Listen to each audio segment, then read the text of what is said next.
back to On Point from the Summerdale Church of Christ. We're studying through the book of Proverbs, and we find ourselves in chapter 22. Now, there's a very famous verse here in Proverbs 22. In fact, we've already referenced it in an earlier broadcast. But in verse 6, it says, "Train up a child in the way he should go, and when he's old, he'll not depart from it."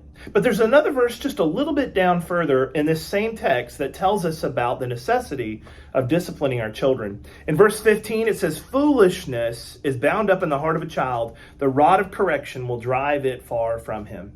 Now, God is not advocating abuse, as some might say this text is teaching. Some think that discipline and spanking, for instance, is completely evil. It's wrong. It was never something God wanted for his children. But the Bible plainly teaches that if we love our children, read through the Proverbs and you'll find these verses. If we love our children, sometimes that means discipline. It means that we have to say no. It means that there are consequences to your actions. If we do not teach our children, if you lie, if you cheat, if you steal, if you humiliate, if you gossip, if you do bad things, that there's consequences. If we don't teach that to our kids, they're going to have a very difficult time in the world that God has created them.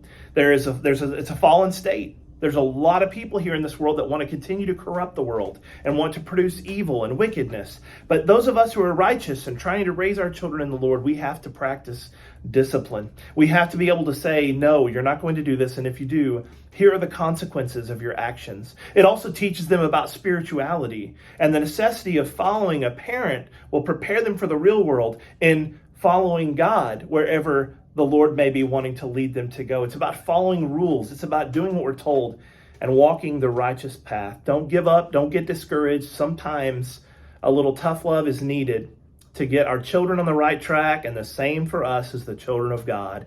Sometimes some tough things have to happen, and hopefully learn from our mistakes. I hope you have a great day today. Thanks for tuning in to On Point.